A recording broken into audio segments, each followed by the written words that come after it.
Buenos días, hermanos. Espero que todos estén a gusto después de levantarse, después de tomar los alimentos.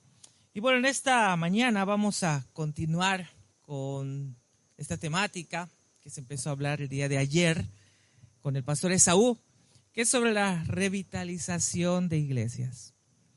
Ciertamente el día de ayer estaban platicando con el pastor Esaú acerca de los síntomas que una iglesia pues va a estar teniendo o puede experimentar para saber si su iglesia o nuestras iglesias son saludables o son iglesias que están en un tiempo quizá de estancamiento y que necesitan entonces una reflexión sobre cada aspecto de los que se habló ayer para poder entonces hacer una revitalización.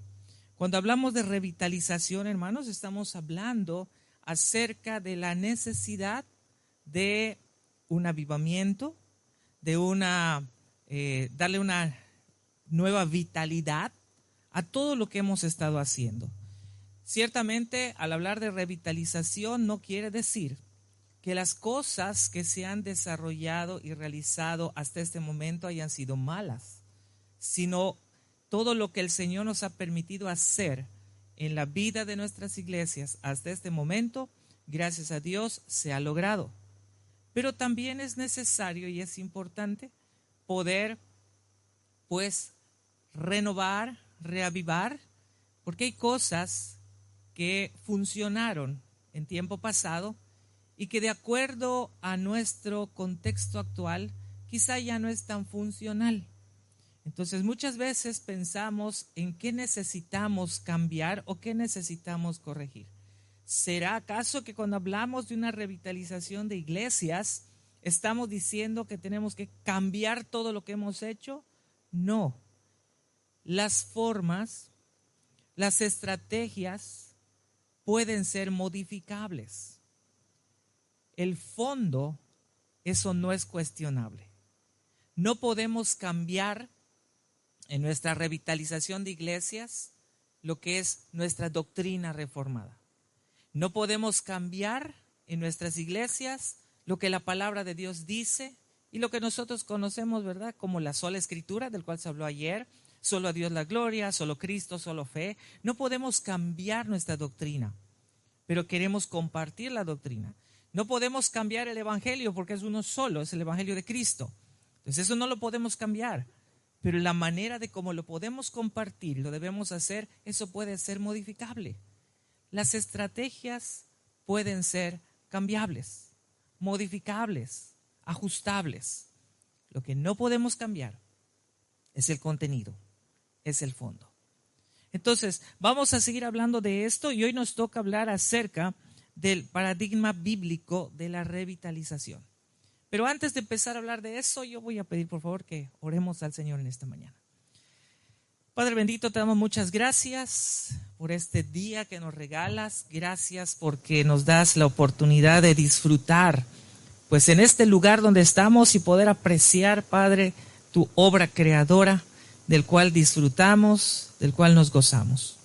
Y en esta mañana que estamos ya para empezar este tiempo de estudio, te rogamos que tu Espíritu Santo abra nuestro entendimiento, nuestros corazones, y podamos comprender lo que tu palabra nos va a enseñar, y que al salir, al terminar este campamento, al terminar el día de hoy nuestras actividades, nosotros hayamos estado siempre siendo edificados por ti. Oramos, Padre, en el nombre de Cristo Jesús. Amén.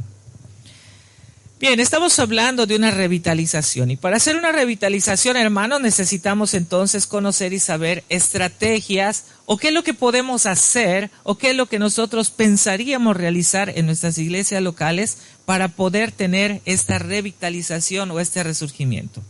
Bueno, quiero compartir antes de esto lo siguiente, como un previo para lo que vamos a estar viendo. Y luego les voy a explicar por qué les estoy compartiendo esto. Ahí en donde estamos nosotros viviendo, en la ciudad de Mérida, en Yucatán, en la península, nosotros tenemos desde hace más de 60 años una institución que es una escuela bíblica para misioneras.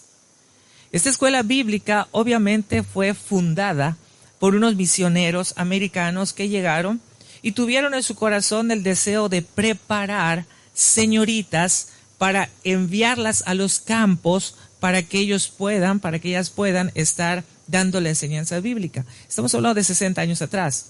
60 años atrás en donde teníamos iglesias, pero los pastores no eran suficientes para poder trabajar en esas iglesias. Entonces, se abre la escuela, es un internado para señoritas, muchas generaciones pasaron, muchas generaciones se prepararon, muchas misioneras hoy en día, que ya son personas adultas, están todavía siendo de apoyo y de bendición a las iglesias locales. Pero los años han pasado. 60 años que la escuela tiene, un poco más de 60, en donde hoy en día, allá en la escuela bíblica, ya no hay estudiantes. Ya no hay señoritas que quieran estar internas para poder tener una preparación. ¿Por qué? Hay factores que quizá no han perjudicado, pero quizá han ayudado para que la preparación pueda avanzar. Antes no habían seminarios, hoy en día hay muchos seminarios. Entonces en Mérida tenemos un seminario en donde ahí se concentran no solamente los varones que están para ser pastores, sino también hay señoritas que se preparan para conocer, para superarse teológicamente y poder ayudar en las iglesias de alguna forma, en sus iglesias locales. Entonces, la escuela bíblica ya no tiene alumnas. ¿Qué es lo que pasa?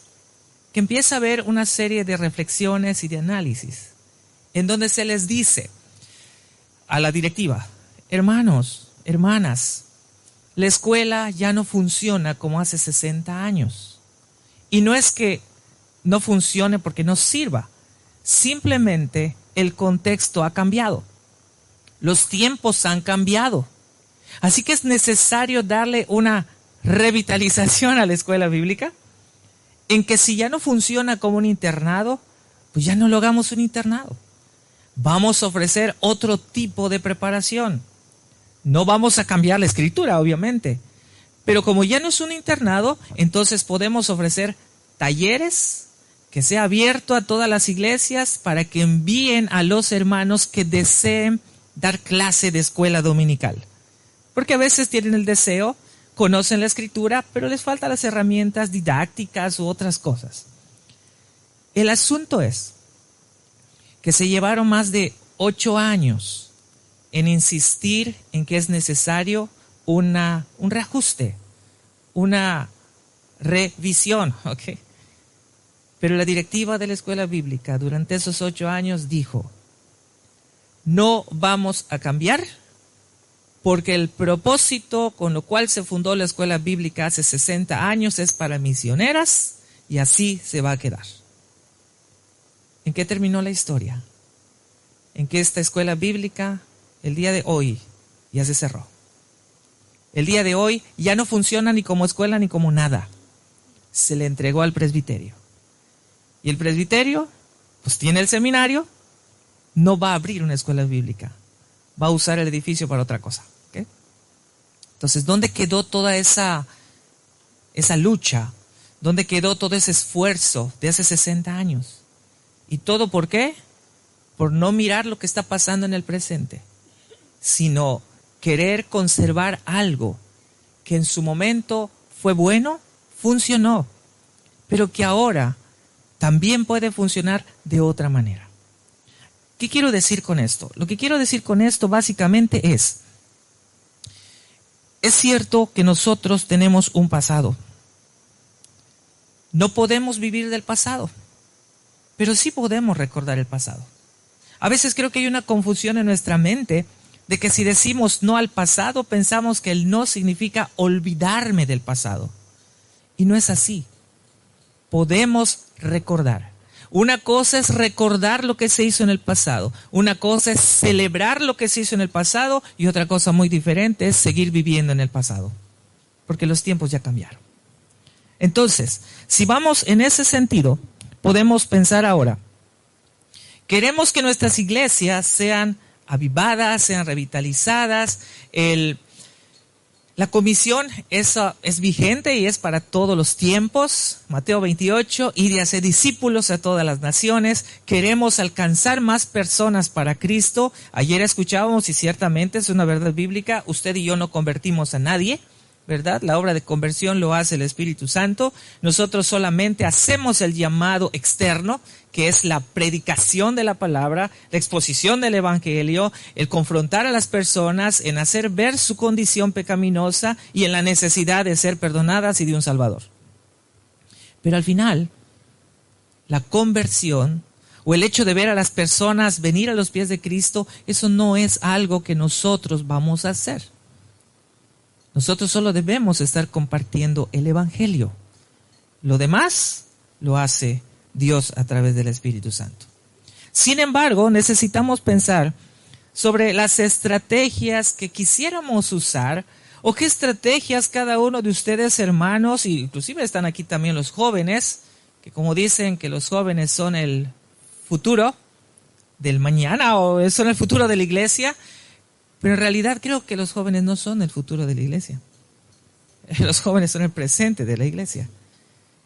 Y si los jóvenes son el presente de la iglesia, ellos también tienen que estar involucrados dentro de la iglesia para poder entonces dar continuidad a lo que los adultos, ¿verdad? Pues ya estamos casi por dejar.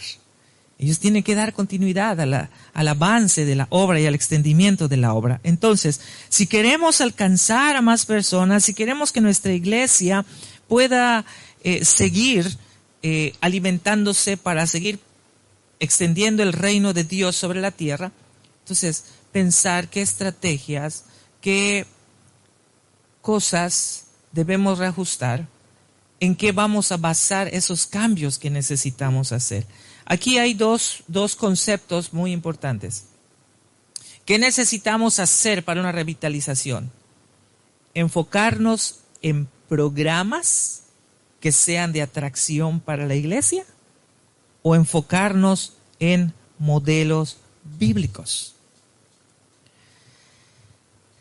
Hoy en día, ustedes conocen que hay demasiadas filosofías, demasiadas doctrinas, que de alguna forma, pues varias de ellas han influido o están infiltrándose en la vida de nuestras iglesias.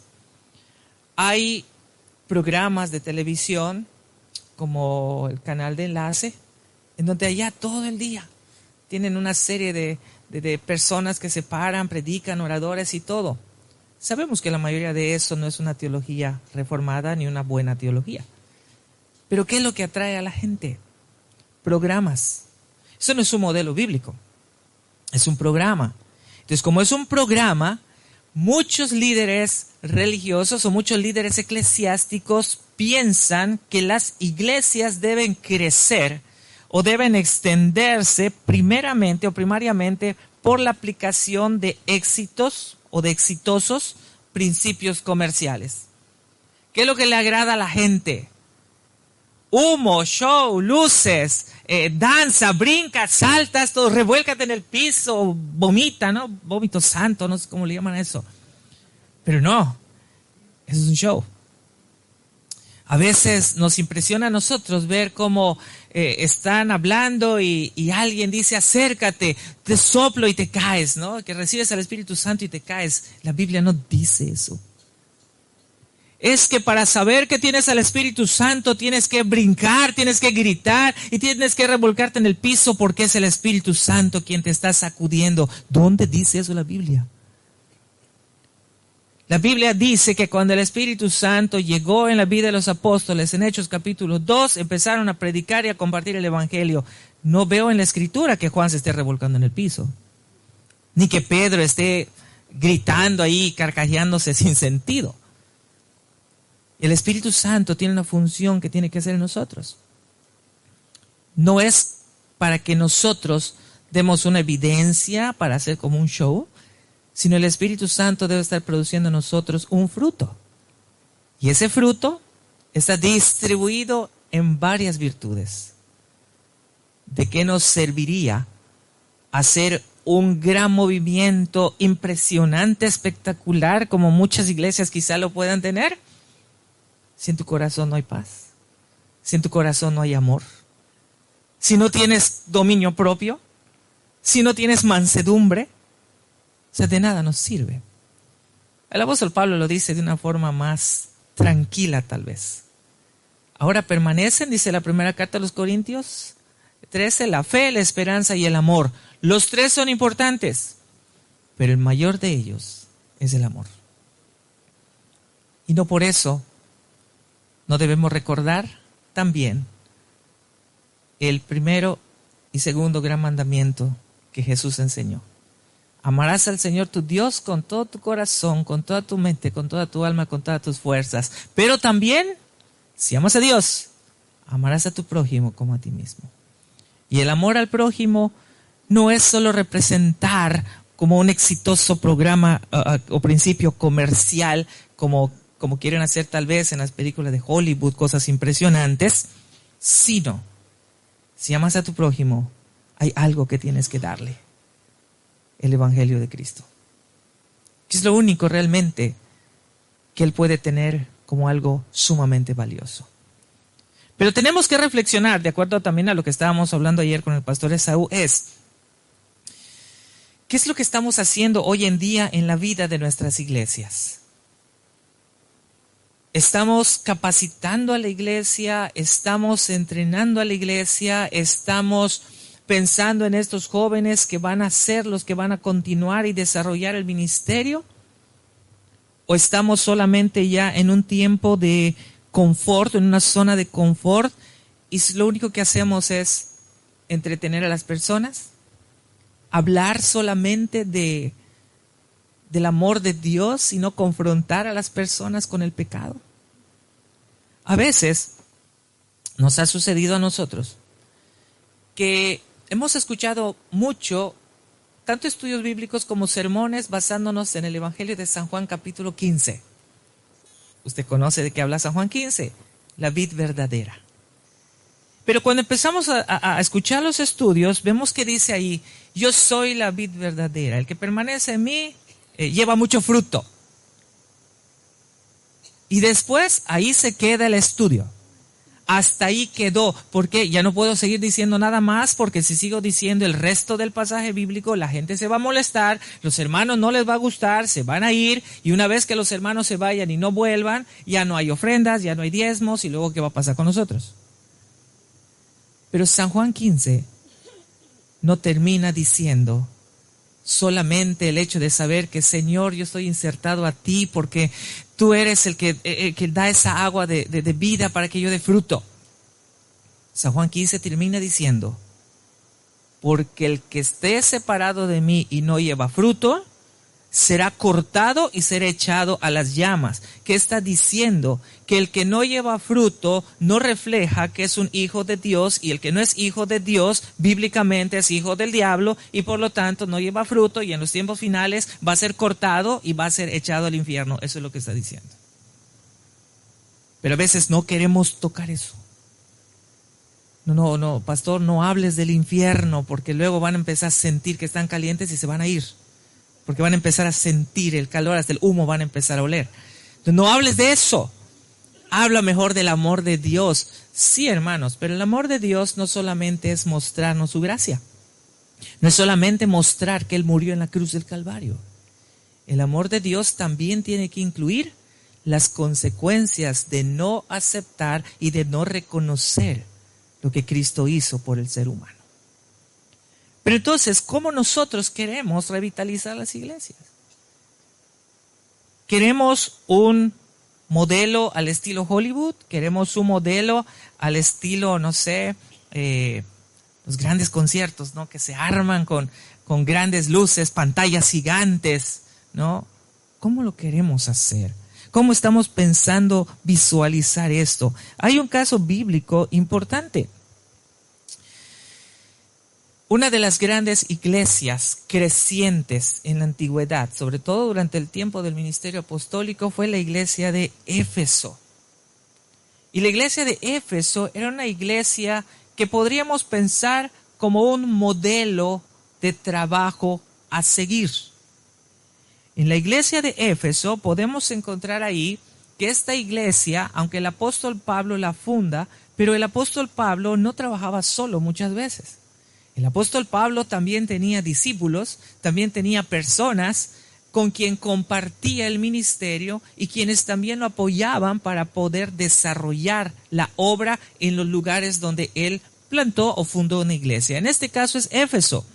Y en Éfeso, quienes ayudaron al apóstol Pablo o quienes iniciaron la obra misionera en Éfeso fue una pareja, Priscila y Aquila. Entonces ellos introdujeron a Éfeso el evangelio. Después de que empezaron a desarrollar el ministerio, 3 años más o menos, llega el apóstol Pablo y entonces se establece en la iglesia. Y Éfeso era una iglesia creciente. Éfeso estaba con un modelo de trabajo donde el evangelismo, el discipulado, o como querramos llamarle, estaba en constante movimiento. Era una iglesia que podemos decir que era influyente. Pero no solamente influía en las personas adultas, influía también en la vida de los jóvenes, en la vida de aquellos jóvenes de edad, por supuesto, que estaban con esa valentía de defender este evangelio que habían creído.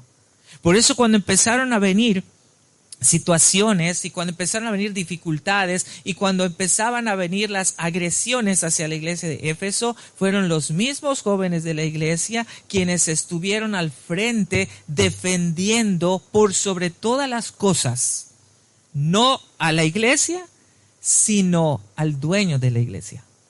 ¿Okay? Entonces, ¿qué es lo que pasa con esto? Pasa que la iglesia tiene que darse a conocer. La iglesia tiene que mostrarse al mundo y tiene que mostrarse con la verdad bíblica, con la única verdad que nosotros tenemos y que conocemos. Por eso ayer estábamos platicando y decíamos que tenemos nosotros una herencia reformada, ¿okay? Y esta herencia reformada pues incluye todo lo que nosotros conocemos como lo que ya mencionamos, la sola escritura, solo Cristo, solo Dios. Entonces, eso es lo que debemos mantener, eso es lo que debemos continuar. Pero si usted lee en el libro de los Hechos, capítulo 19, del versículo 23 al 41, Hechos 19, del 23 al 41, usted lo puede leer con detenimiento y va a encontrar allí una situación que se estaba dando en donde los jóvenes de la iglesia, los jóvenes creyentes, estuvieron siendo de influencia para su cultura. Y aquí hay una palabrita que quizá usted también tiene que reflexionar. ¿De qué manera yo como hijo de Dios, de qué manera nuestra iglesia en la localidad donde se encuentre está siendo de influencia para este tiempo, para este mundo? ¿De qué manera está siendo de influencia para mi entorno? ¿De qué manera está siendo de influencia para la cultura donde vivo? ¿Cómo la iglesia del Señor, la iglesia que fue comprada por Él, está siendo de influencia a la sociedad? Y esto es algo que no es nuevo. Esto es algo que Dios había establecido desde el momento en que decidió formar un pueblo nacional.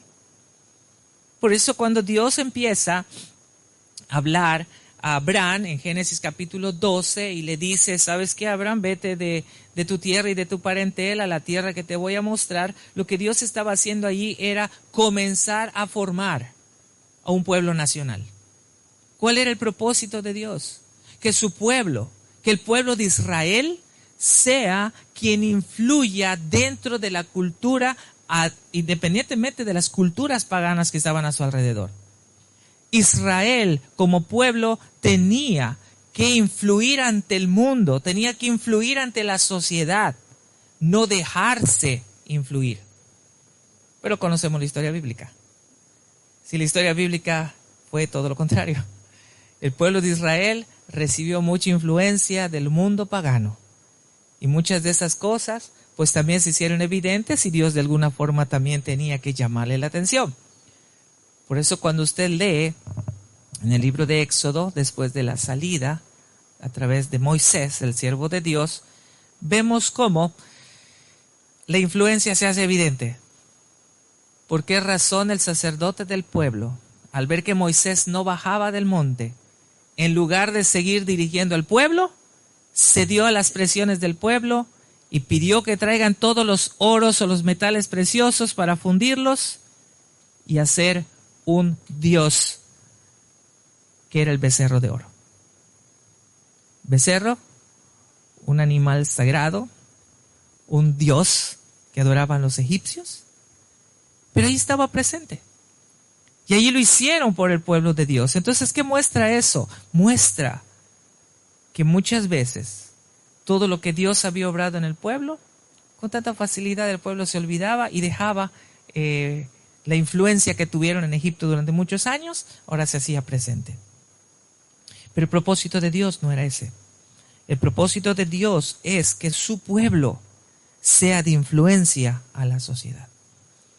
Por eso, cuando vemos en Éfeso y cuando vemos que esta iglesia creciente, cuando estaba el apóstol Pablo presente, o cuando estaba el apóstol Pablo trabajando y dirigiendo la iglesia y dando las enseñanzas, esto estaba sumamente vigente, creciente, y no había problema. Pero una vez que el apóstol Pablo se va, empiezan a venir los problemas. Empiezan a surgir falsos maestros. Empiezan a surgir nuevas ideologías. Empiezan a surgir líderes que, llevados por su ego, comenzaron a actuar dentro de la iglesia de una forma inadecuada, y eso traía conflicto a la iglesia, ello traía sufrimiento a la iglesia, ¿sí? Estaban haciendo un daño a la iglesia por malas enseñanzas, por una mala dirección, porque querían hacer lo que ellos pensaban que debían hacer, descuidando obviamente lo que habían aprendido. Y por eso entonces leemos, después de Hechos, llegamos al libro de Apocalipsis. Y en el libro de Apocalipsis dice que el Señor manda un mensaje, cartas a las 7 iglesias. Y a la primera que le manda su cartita es a esta iglesia de Éfeso. ¿Y qué dice Dios de Éfeso? Dios actúa a veces de una forma tan impresionante que no nos dice las cosas muchas veces de manera directa. Primero te da palabras de elogio, te da palabras que te van a agradar escuchar, ya después te da el regaño. Okay. Ya después te da la exhortación. Pero en Apocalipsis, cuando leemos las cartas a las iglesias, y empezando obviamente con Éfeso, dice, ¿sabes qué, Éfeso? Me agrada tu trabajo. Me agrada el tipo de iglesia que eres. Me agrada esto que estás haciendo. ¿Sabes qué? Porque yo estoy muy contento contigo por tus buenas obras. Bueno, a alguien ¿a quién no le gusta recibir un halago? ¿A quién no le gusta recibir un elogio? Oye, ¿sabes qué? Eres impresionante, ¿no? Me encanta lo que haces. Eres una persona que de verdad haces buenas cosas y me gusta lo que haces. Ay, tú te sientes soñado, ¿no? Pero luego Dios le sigue diciendo, reconozco tu trabajo duro. Reconozco lo que haces, que son buenas obras, pero reconozco también que eso te ha llevado a muchos esfuerzos. Reconozco que has trabajado fuerte, que has trabajado duro, pero hay algo también que me impresiona de ti, iglesia de Éfeso, que eres paciente. Y a veces la paciencia no es una virtud que podamos tener todos. A veces somos impacientes. No sé si pasa aquí, ¿ok? Pero con nosotros pasa mucho. ¿Quiénes son los que van a comprar al supermercado allí donde vivimos en Mérida? A veces llevamos a la esposa, compra, luego me avisas, te espero en el coche o te veo en la casa. Cuando termines me mandas un mensaje y te voy a buscar. ¿Por qué? Porque cuando la esposa va al supermercado, no va a comprar lo que está en su lista de compras solamente. Se va a poner a ver cada artículo, empieza a revisar su código de barras, empieza a ver qué tiene, si es un shampoo, qué tanto contenido tiene, si me va a hacer bien al cabello, no me va a hacer bien al cabello. cosa que no está en su lista. Pero se pone a ver toda la tienda y aunque ya fue a esa misma tienda muchos años, sigue yendo a la misma, sigue viendo las mismas cosas. Y tardan. Los varones, algunos sí son sumamente pacientes, hay que reconocerlo, otros de plano no, que de verdad, estás con la esposa una hora en el súper y como que ya te estás desesperando porque, oye, ya termina. Tu lista tiene 5 cosas para comprar y llevas como 2 horas en el súper. La impaciencia es algo que a veces, pues no es tan, o sea, tenemos que luchar con eso. Pero si un varón va al súper, el varón llega, agarra lo que va a llegar y se regresa a la casa. ¿Ok? Y aunque haya comprado algo con un nombre diferente, la esposa dice, pues ya ni modo, que te mande a devolverlo, ¿no? ¿Okay? Pero ya lo compraste. Pero sí, eso no pasa en México. Pero ahí está. Entonces, Dios le está diciendo a la iglesia, me impresionas y me agrada tu paciencia. ¿Y tu paciencia en qué? Y sigue desarrollando la carta. Tu paciencia es en que aun cuando vienen situaciones difíciles, tú mantienes la calma y obviamente piensas y reflexionas en lo que vas a hacer. Pero hay algo también, dice Dios, que me llama la atención. Eres intolerante a los malos. Cuando habla de malos, está hablando de aquellos que quieren dañar a la iglesia. Está hablando de aquellos quienes van y presentan una falsa doctrina, una falsa enseñanza, falsos maestros. Lo que la Escritura también dice, que dentro del pueblo pueden haber muchos lobos rapaces vestidos de oveja con tal de dañar al pueblo. Entonces eres intolerante a esos malos.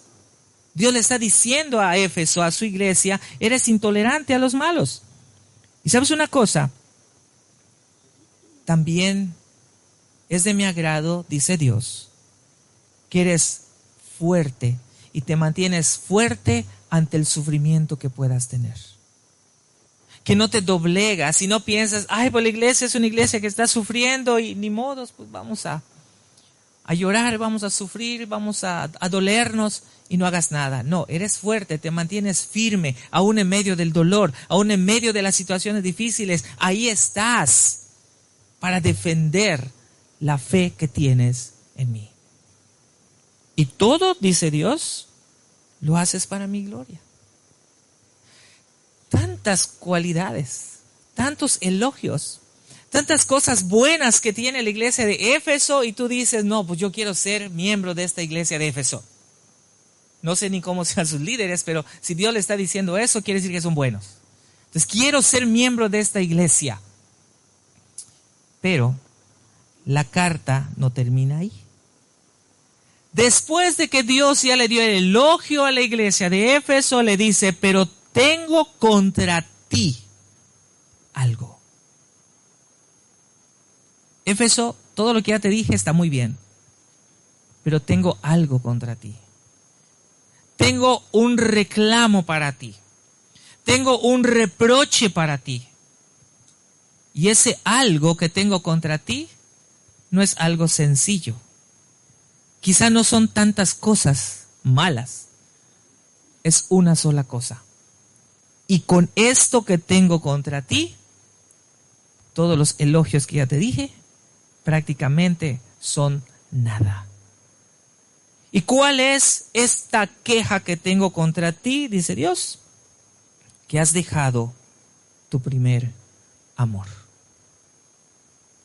Éfeso, sigues viviendo en tu pasado.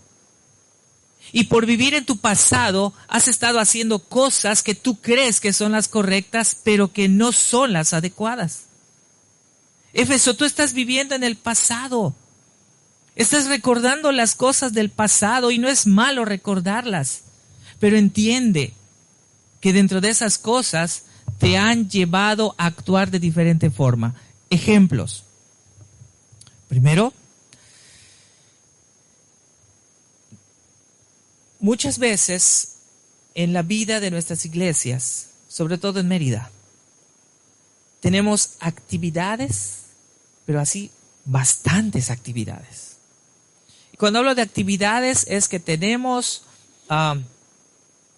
Actividades que hacen nuestras organizaciones, tanto los jóvenes, las hermanas, escuelas de formación, y que tenemos actividades todos los sábados y tenemos actividades domingos después del culto, y que si es necesario, eso lo vemos nosotros en las comunidades, sobre todo de ahí de la península, que si una iglesia presbiteriana en una de las comunidades de nuestro estado no tiene actividad durante toda la semana, es que algo está mal y no está funcionando.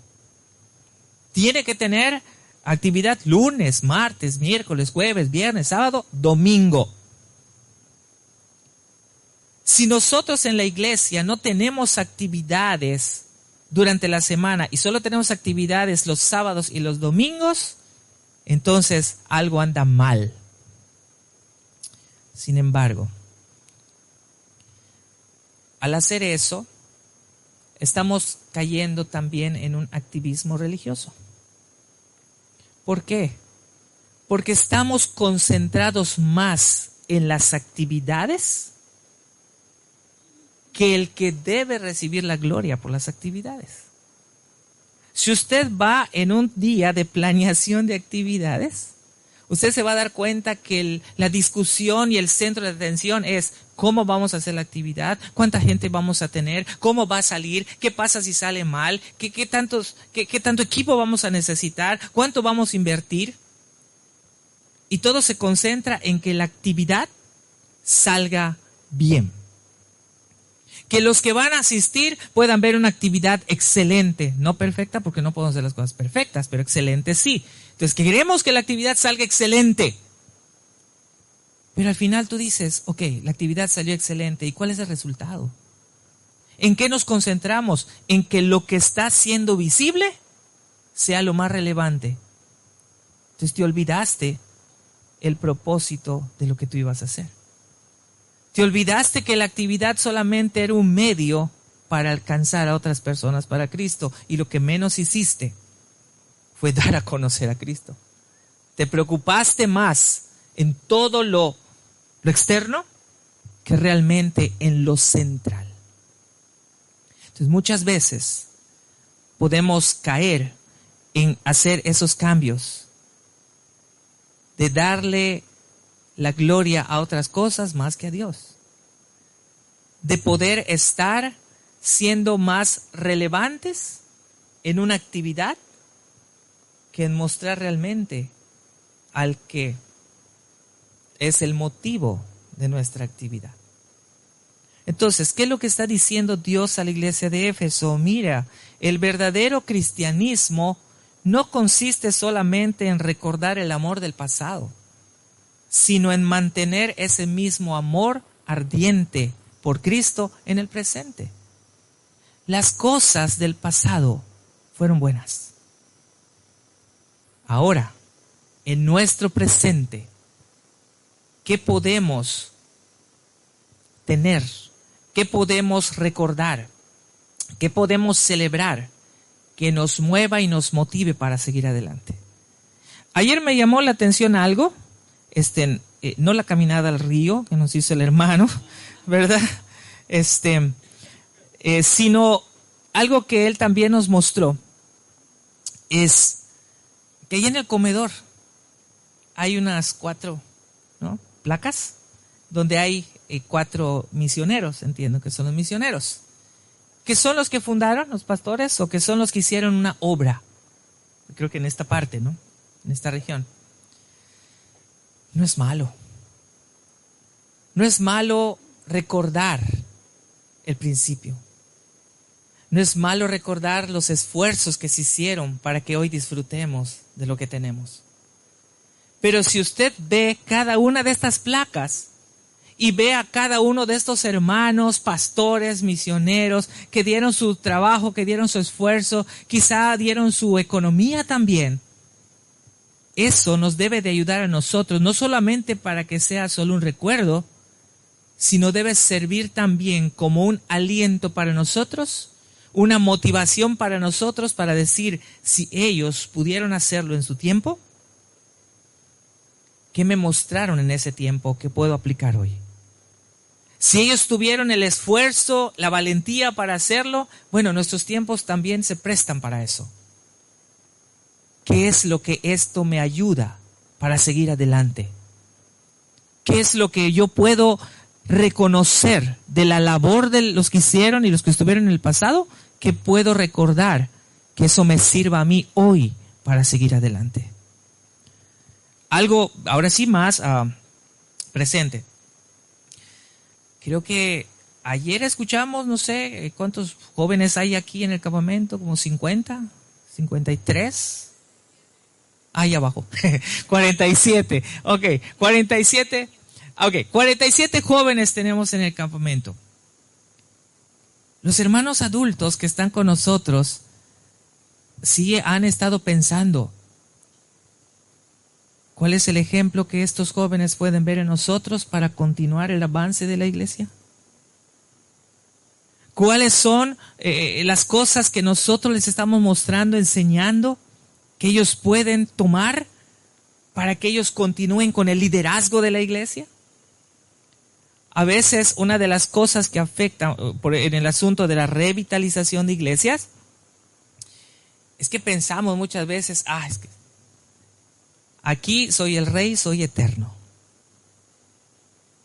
Y cuando no hay una capacitación a alguien, cuando se va este que cree que es el rey eterno, las cosas ya no pueden continuar como antes porque no van a saber qué hacer. El apóstol Pablo siempre trabajaba con uno más, con un discípulo. Jesús, cuando mandaba a sus discípulos a hacer la obra, los mandaba de 2 en 2. ¿Y por qué es importante el discipulado? Porque el discipulado es alguien que tú tienes, es un aprendiz, eso quiere decir discipulado.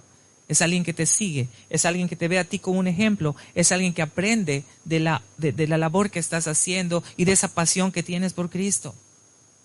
Es un aprendiz. Entonces, tu discípulo tiene que seguir tus pasos. Por eso usted recuerda cuando dice el apóstol Pablo, sed imitadores de mí como yo de Cristo. Pero él no está diciendo, imíteme a mí porque soy el máximo de los apóstoles. Él no está poniéndose con ese ego diciendo, yo soy mejor que Pedro, yo soy mejor que Juan. Es que Mateo, pues te quedaste rezagado, no sé cuál sea tu trabajo ahora, pero yo soy lo máximo. No, Pablo nunca dijo eso. Cuando Pablo dice, sed imitadores de mí, él estaba refiriéndose a esa pasión que tenía por el evangelio. Que a él no le importaba estar en la cárcel, que a él no le importaba recibir latigazos en un momento determinado, a él no le importaba ir y naufragar, a él no le importaba eso. La pasión del apóstol Pablo es que las personas conozcan a Cristo, el mismo Cristo que lo encontró un día camino a Damasco y cambió su vida por completo. Pablo fundaba iglesias y cada vez que él llegaba confrontaba a la gente, pero tenía estrategias. Pablo no hablaba igual cuando estaba en un grupo con judíos que cuando estaba con gentiles. Y uno de los ejemplos claros que nosotros podemos tener aquí es paseando, ¿verdad?, por la ciudad. Él va observando y va viendo que en esa ciudad tenían un montón de altares. Altares de todos los dioses, de todos los colores, de todos los sabores, de todo.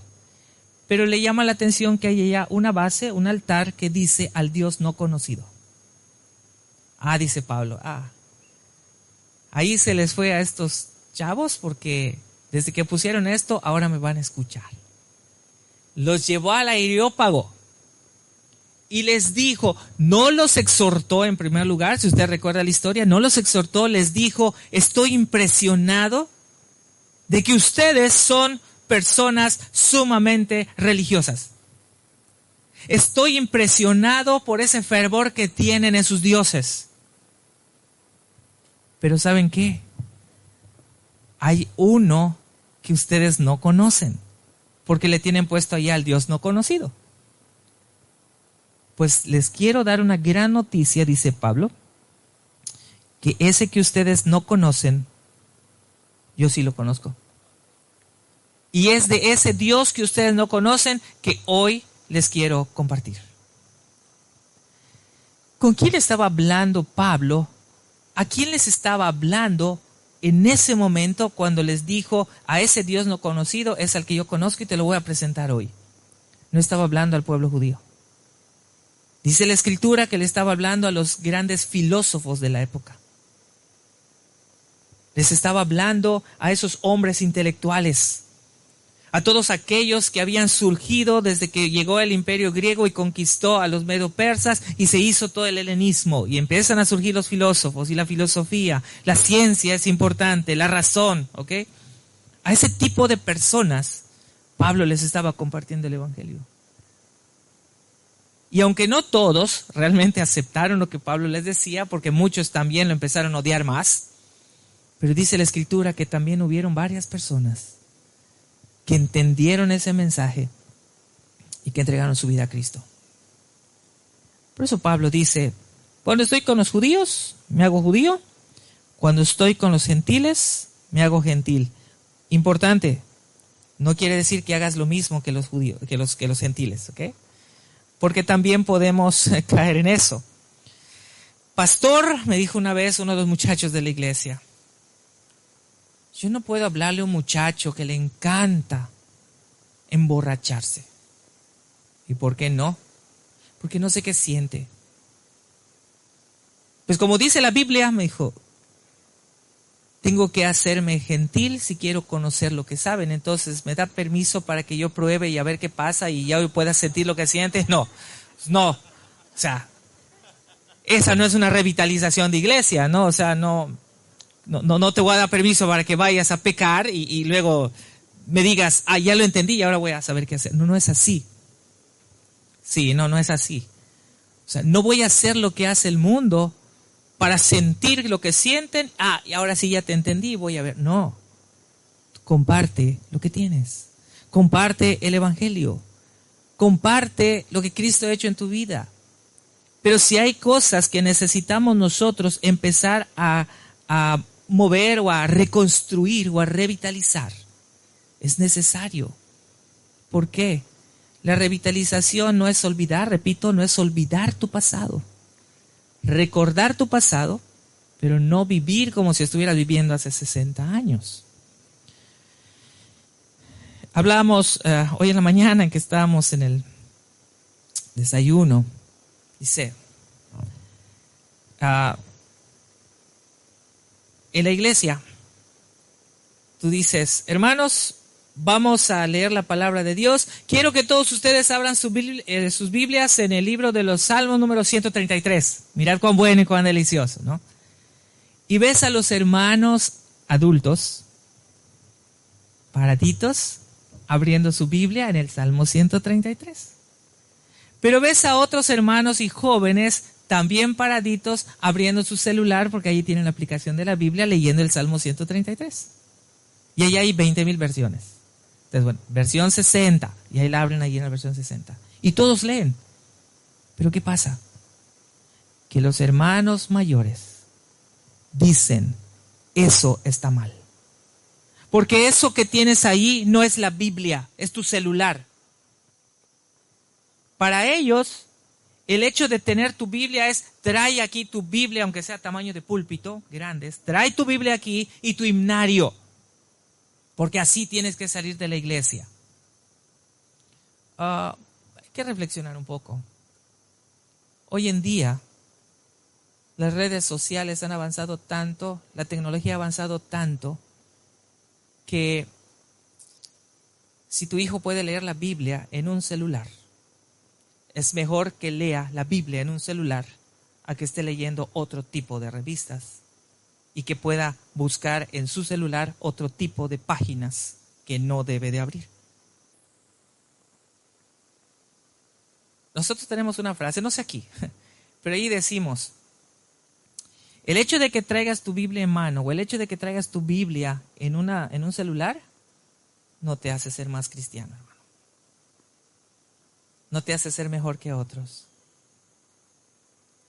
Lo importante es lo que estás aprendiendo de lo que estás leyendo. Lo importante es lo que tú estás viendo y lo que Dios te está enseñando. Antes de la pandemia, las redes sociales solo servían para comunicarte, para, no sé, bromear con alguien o para estar viendo ahí los famosos, bueno, son memes o los famosos figuritas que ponen ahí con cosas chistosas. Pero ¿qué es lo que pasa? Dios permite que venga una pandemia a nivel mundial. Y dentro de esa pandemia, los gobiernos del mundo cerraron comercios, menos hospitales y otros, pero en la mayoría cerraron comercios. Con nosotros se cerró todo por 3 meses. Y cuando digo todo es iglesias, y dentro de la calendarización de nuestro gobierno en el Estado es que la iglesia era considerada como el último o la última ola de la pandemia. ¿Qué quiere decir esto? Que cuando se vayan empezando a abrir los negocios, la iglesia va a ser lo último que probablemente se abra, no que estaba seguro que se iba a abrir. Entonces, ¿qué es lo que sucede? Cerraron nuestras iglesias, los templos. Se cierran los templos y ahí empieza una aflicción de los hermanos mayores. Por teléfono, pastor, ¿qué vamos a hacer? Cerraron la iglesia. Ya no podemos hacer cultos. Muchos hermanos se van a ir. ¿Qué vamos a hacer? Pues, hermanos, no podemos hacer otra cosa más que seguir predicando el evangelio. ¿Cómo lo vamos a hacer? Ya no podemos estar dentro de las instalaciones, pero lo podemos hacer de otra forma. Y ahora sí, eso que para un tiempo atrás no significaba mucho, la tecnología, ahora sí está significando mucho. Las iglesias, en nuestro contexto, en nuestro estado, que veían con malos ojos hacer uso de una red social, ahora empezaron a usar la red social para mandar mensajes, para mandar predicaciones, para mandar textos bíblicos. Y no es malo. O sea, ¿qué es lo que pasa? Ante una situación de estas, Dios también te dice, te he dado esto para que uses. ¿Cuál es el problema? El problema no es que la tecnología sea mala, el problema es que el hombre lo usa de una forma inadecuada. Aquí en el internet podemos encontrar muchas cosas. Hay que saber qué vamos a buscar. Así como podemos encontrar cosas que van a edificar nuestra vida, así podemos encontrar cosas que no ayudan para nada y al contrario nos perjudican. Pero empezó la pandemia, empezaron las iglesias a hacer transmisiones y usted ve allá el numerito. 50 personas viendo la transmisión, 80 personas viendo la transmisión. ¿Y esto qué te da? Que si hay personas viendo la transmisión, es porque están ahí sentados viendo el desarrollo de un culto que aunque sea de manera virtual, porque no se puede hacer ahorita presencial, pero al menos se están edificando de la palabra de Dios. Pero también teníamos ahí un problema, que decían, bueno, los conceptos que a veces no manejamos quizá muy bien. Pastor, estamos tristes. La iglesia se cerró. Decía, ¿la iglesia se cerró? La iglesia no está cerrada. ¿Qué es lo que cerramos? Un edificio. Que ese edificio significa algo cuando el pueblo está reunido y Dios se hace presente para recibir ese tiempo de adoración. Y es entonces cuando el templo viene a ser, obviamente, nuestro santuario, ¿verdad? Donde hacemos el culto, porque el Señor está presente presidiendo el culto y recibiendo la gloria por parte del pueblo. Pero cuando la iglesia se va, no, es que esto es santo. No es que sea santo. ¿Okay? Cuando la iglesia se va, en el pensamiento de algunos hermanos con nosotros, creían, porque ahora creo que ya no lo piensan así, pero creían que cuando la iglesia se va, como es el templo de Dios, Dios se queda ahí presente. A Dios no lo puedes encerrar en 4 paredes. Dios está en todas partes. Entonces, cuando ellos dicen, la iglesia se cerró, le digo, no, hermano, la iglesia no se ha cerrado. ¿Quién es la iglesia? La iglesia somos nosotros. Y si usted dice que el templo se cerró, pues quizá también no está hablando de un concepto muy bueno. ¿Por qué? ¿Qué es lo que dice la palabra que es usted? Usted es el templo del Espíritu Santo. Entonces, si usted dice que el templo se cerró, implícitamente me está diciendo que usted ya se murió. Porque ya no hay nada más que hacer. No, la iglesia no está cerrada. La iglesia somos nosotros y la iglesia tiene que seguir caminando y la iglesia tiene que seguir estando viva, la iglesia tiene que seguir adelante.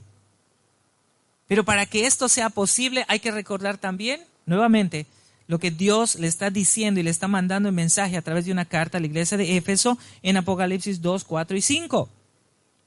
Has dejado tu primer amor. Por tanto, dice el Señor, recuerda de dónde has caído. Si lo contextualizamos en nuestros tiempos, podemos decir, recuerda qué es lo que no has estado haciendo bien. Recuerda qué es lo que has cambiado y que no está funcionando. Recuerda las cosas del pasado que te pueden ayudar ahora para el presente.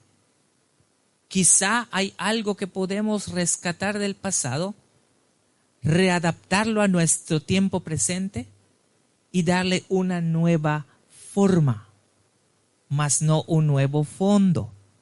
La forma puede ser cambiable, el fondo o el contenido no, porque el contenido pues es la palabra de Dios.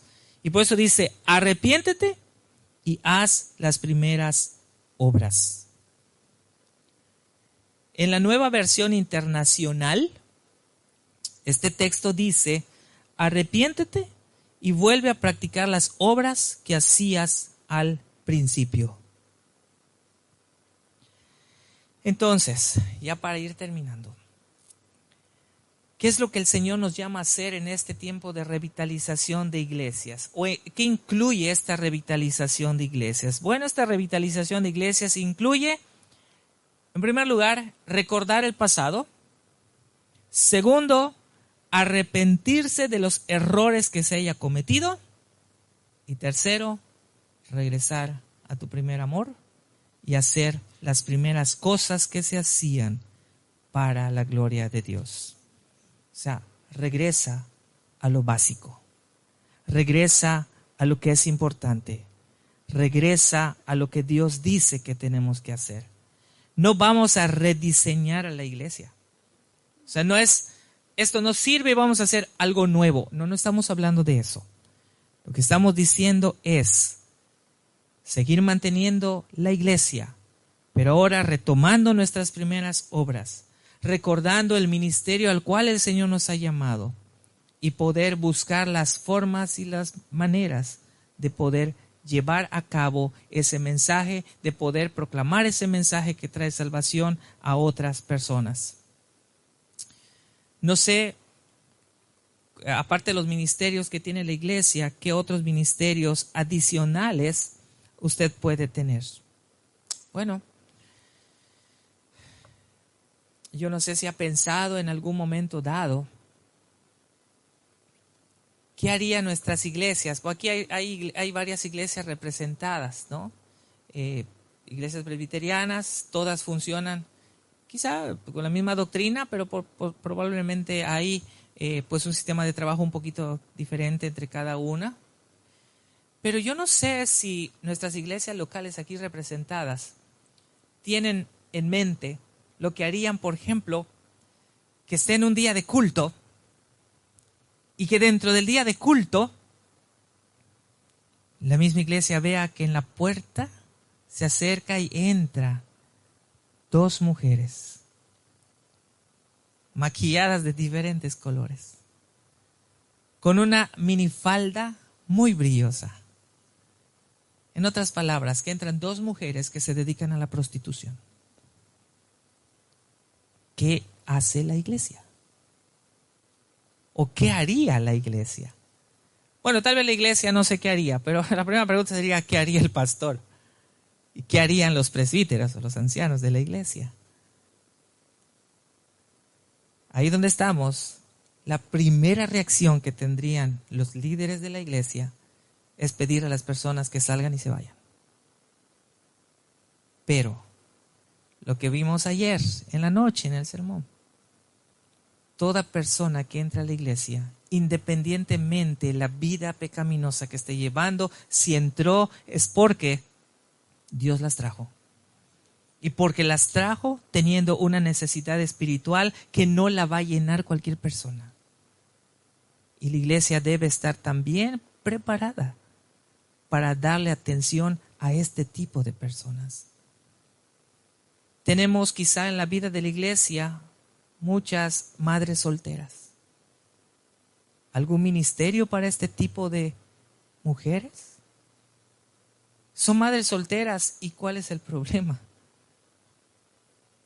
Muchas veces vemos más su pecado que la gracia que Cristo pueda tener en ellas.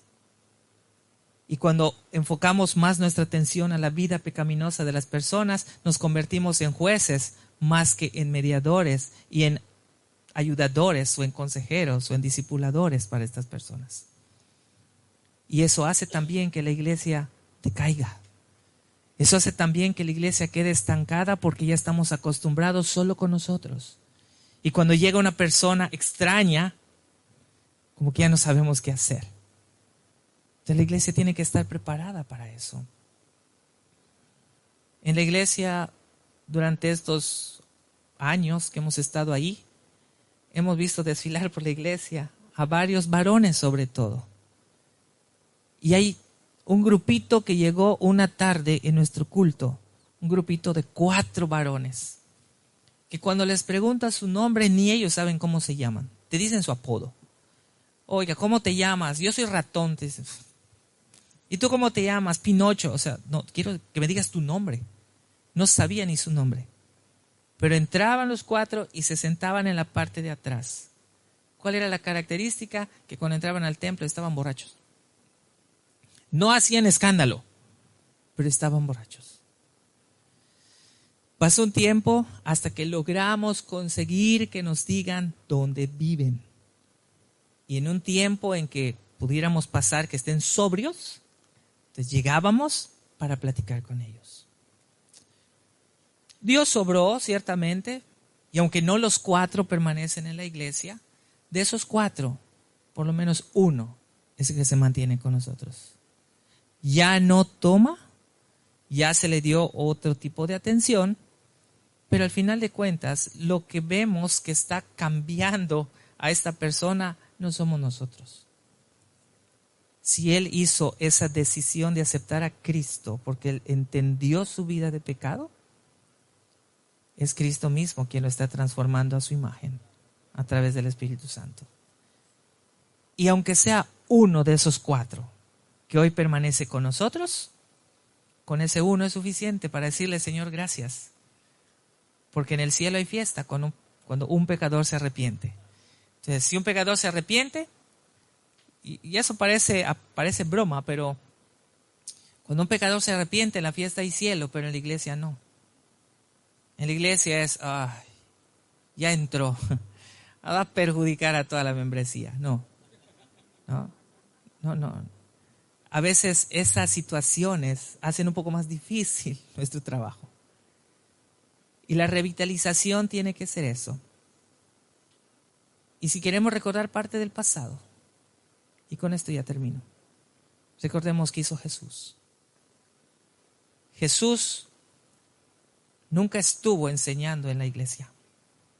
Y la única ocasión que entró a una sinagoga, porque lo invitaron, lo sacaron.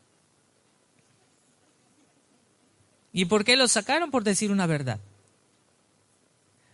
Tenemos al maestro que pase aquí al frente, que nos dé, ¿no? una clase o que nos dé un estudio. Agarra a Jesús, saca el rollo, abre el rollo y habla acerca de el Mesías prometido. ¿Qué es lo que dijo Jesús? No dijo nada malo, no dijo nada, ninguna mentira. Jesús dijo, y esto que está escrito aquí, hoy se ha hecho presente y está enfrente de sus ojos. ¿Qué le estaba diciendo? Yo soy el Mesías, salte de aquí, va afuera. Eres un blasfemo. ¿Okay? Ni aún los judíos entendieron que la promesa ya era una realidad para sus vidas. ¿Qué pasó entonces? Jesús siguió enseñando y Jesús enseñaba en el monte, Jesús enseñaba en los desiertos, enseñaba a la orilla de la playa. Pero ¿con quiénes convivía Jesús? Y eso es algo que muchas veces se nos pierde de vista. Jesús no enseñaba a los fariseos, ni a los de la élite eclesiástica. Jesús iba y convivía con la gente pecadora. ¿Por qué? Porque él mismo lo expresó. Los sanos no necesitan médico, sino los enfermos. Yo he venido para buscar y salvar lo que se había perdido. ¿Y con quién estuvo Jesús su encuentro? ¿Con la gente así que por lo menos se portaba medio bien? No. Se encontró con la mujer de Samaria. Le pidió agua. Y le dijo, ¿sabes qué? ¿Quieres? Yo te puedo dar agua. Le dice Jesús, agua de vida. Pero no lo quiero compartir solo contigo, le dice. Anda y llama a tu esposo porque que la bendición sea para los dos. Y la mujer dice, guay, ahora sí la pusiste difícil porque no tengo marido. Ya Jesús le dice, por lo menos eres sincera. No tienes marido. De hecho, nunca has tenido marido. 5 hombres han pasado por tu vida. Y con el que vives ahorita tampoco es tu marido. Sé que le estaba diciendo, vives en pecado. No has sido capaz de mantener una unión legal matrimonial. Y eso es adulterio. Vives en pecado. Porque esos hombres con que has convivido, muy probablemente tenían familias, pero como tú vives de esa manera, pues obviamente les es más fácil juntarse contigo. Pero no te preocupes, dice Jesús. Yo puedo perdonar cualquier pecado que sea, menos uno, que rechaces a mi Hijo Jesucristo. Entonces, y vemos lo que trae como consecuencia eso. Que la mujer de Samaria fue y habló a los samaritanos. Y como los judíos no podían ver a los samaritanos, los mismos samaritanos le dijeron, Jesús, ¿sabes qué? Queremos que te quedes con nosotros. Y Jesús se quedó con ellos. Y la misma escritura nos dice que muchos samaritanos aceptaron a Cristo como su Salvador. Zaqueo, un cobrador de impuestos, ladrón, no lo podían ver ni en pintura, como decimos nosotros. ¿Pero qué le dijo Jesús? ¿Sabes qué, hijito, bájate de allá? Porque aunque tú no lo tenías contemplado, le dijo, yo me estoy yendo a tu casa. No me has invitado, pero yo voy a ir y me vas a dar de comer porque voy a hablar contigo. Zaqueo no se negó. Al contrario, se bajó rápido del árbol y se fue a su casa. No dice la Biblia de qué hablaron, pero el resultado sí nos muestra de un cambio de vida de Zaqueo. Voy a devolver todo lo que he robado. Y si aparte de devolverlo alguien me dice que todavía le debo, yo se lo voy a devolver 4 veces más. Esa es la manera de cómo Jesús actuaba. Y a veces eso se nos olvida. Nosotros a veces actuamos, muchas veces, como esos hombres que acusaban a la mujer adúltera. Le encontramos en pecado y tiene que recibir el castigo porque así lo manda la ley, que muera a pedradas, porque es una adúltera. Muchas veces me has preguntado, ¿por qué quería matarla a pedradas a ella? Si ella cometió adulterio, no lo hizo sola. ¿Por qué no llevaron al hombre y los mataron a los dos, no? Así que la estaban señalando. ¿Y qué es lo que Jesús dijo? Sencillo. El que esté libre de pecado, que arroje la piedra más grande, le doy permiso para que la mate. Pues todos somos pecadores. Y todos necesitamos de la gracia de Cristo. Cuando Jesús le dijo, levanta tu cabeza, levantó su cabeza la mujer, quizá penada. ¿Dónde están los que te condenan? No hay ninguno. Entonces dijo Jesús, ni yo te condeno. Vete y no peques más. Todo esto son los principios que Jesús nos muestra de cómo debemos trabajar en la vida de la iglesia. No estoy diciendo que sea malo nuestras actividades eclesiásticas. Las actividades eclesiásticas son buenas y nos deben ayudar para alcanzar nuestro propósito. Pero muchas de esas actividades tienen que ser revitalizadas. Tenemos que darle una redirección a lo que estamos haciendo para que podamos alcanzar a esas personas para la gloria de Dios. Entonces, la pregunta aquí es, ¿qué tan dispuestos estamos nosotros para renovar para cambiar o para redirigir lo que tengamos que redirigir. Porque con eso tenemos que empezar. Si no estamos dispuestos a hacer cambios para seguir extendiendo el reino de Dios, pues entonces tendríamos que mantener nada más lo que ya tenemos y seguir viviendo con lo que ya tenemos. Pero si queremos realmente Chile para la gloria de Dios, hay que hacer nuestras revitalizaciones. Y los jóvenes que están aquí en este campamento y en esta mañana son el impulso también más fuerte que nosotros. Y sigo con el ejemplo del hermano. Nosotros caminamos hasta el río con trabajo. Y bueno, tanto el pastor Esaú como yo sí estamos grandes, pero no así tan exageradamente grandes. ¿Ok? Pero sí nos cansa un poquito, ¿no? Caminar y todas las piedras. Pero usted ve a un joven que hasta corriendo y brincando se va con las piedras. Obviamente nos dicen a nosotros, corre, no podemos. Ayer veíamos el partido de fútbol. Si nos llegan a decir, pastores, entren a jugar, sí entramos a jugar, nada más que traigan 2 tanques de oxígeno, porque la primera quizá lo vamos a necesitar. Pero los jóvenes son más vitales, los jóvenes tienen mayor energía. Hermanos, aprovechemos la energía de nuestros jóvenes. Bien dirigidos, bien enseñados, bien capacitados, porque ellos seguirán y continuarán el ministerio que el Señor ha puesto en nuestras manos. Vamos a orar y después tenemos las preguntas o los comentarios. Padre bendito, damos gracias en esta mañana por este tiempo de enseñanza, por este tiempo de aprendizaje. Permite, Padre, que podamos recordar las cosas que por tu gracia, por tu amor le has dado a cada una de nuestras iglesias desde tiempos anteriores, desde tiempos pasados. Pero permite, Señor, que esto que ha pasado lo podamos ver como parte de nuestra historia, que nos ayude para movernos, motivarnos a seguir adelante y a poder, Señor, hacer que tu iglesia pueda ser una iglesia creciente que alcance a estas personas que todavía no han entregado su vida a ti. Bendice, Señor, a cada iglesia aquí representada, con cada uno de sus líderes, con cada uno de los pastores, con cada uno de los presbíteros, diáconos, sus organizaciones. Señor, sigue avivando a tu iglesia y sigue haciendo o dándonos la oportunidad de que seamos influencia ante esta sociedad y ante el mundo en donde tú nos has puesto. Oramos en el nombre de Cristo Jesús. Amén. Bien, hermano, no sé si alguien tiene alguna duda, alguna pregunta, algún comentario que quiera hacer que nos pueda ayudar a todos también para pues retroalimentarnos, edificarnos. Adelante, tiene usted este tiempo. ¿Otro micrófono? No sé, creo que sí.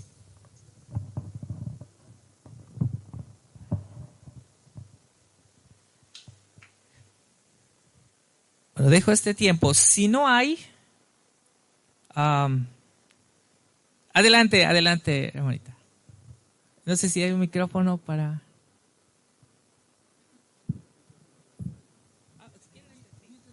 Sí, con este.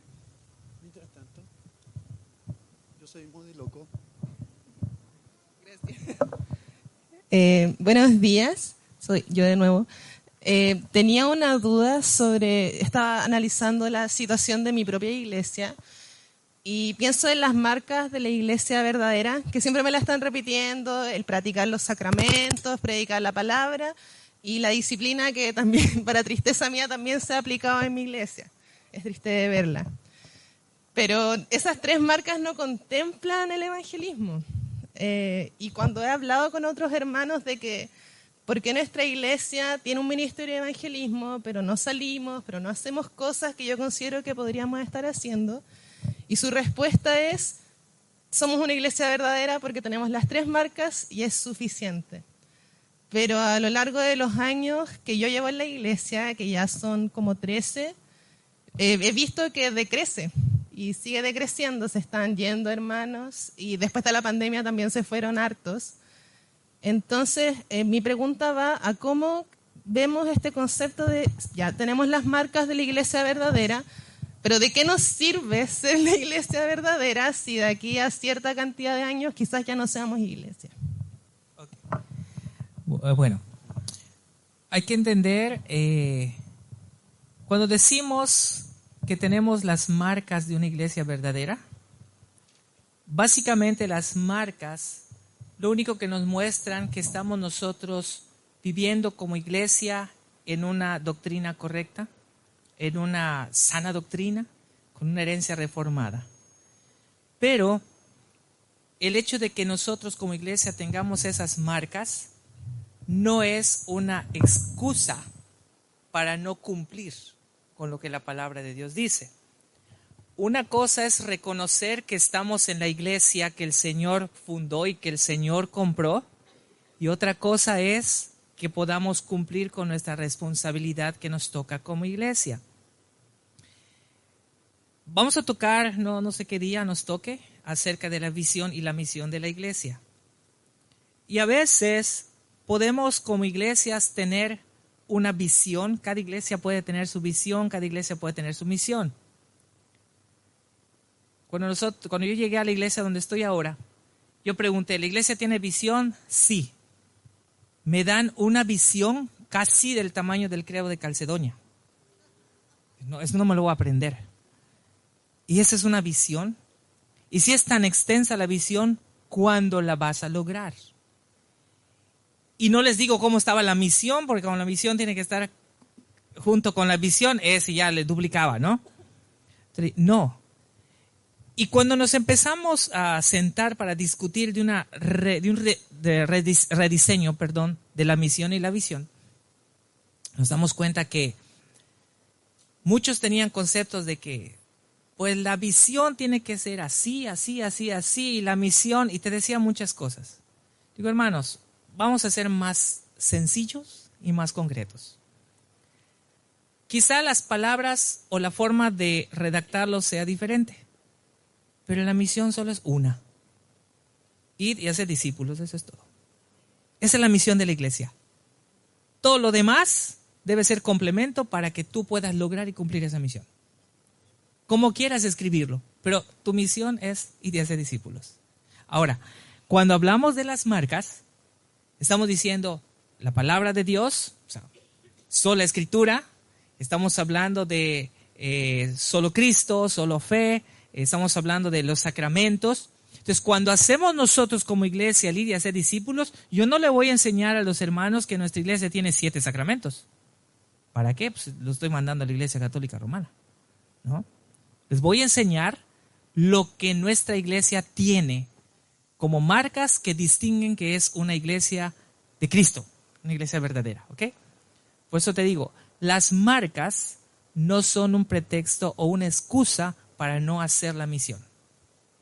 Las marcas solo es una evidencia de que estamos nosotros caminando en la iglesia que Cristo ha fundado, que nos mantenemos con una sana doctrina y que nuestra predicación es cristocéntrica y que nosotros tenemos 2 sacramentos, bautismo y santa cena, y que nosotros sí creemos en el uso de cada miembro de esos medios de gracia que Dios ha dispuesto para su iglesia.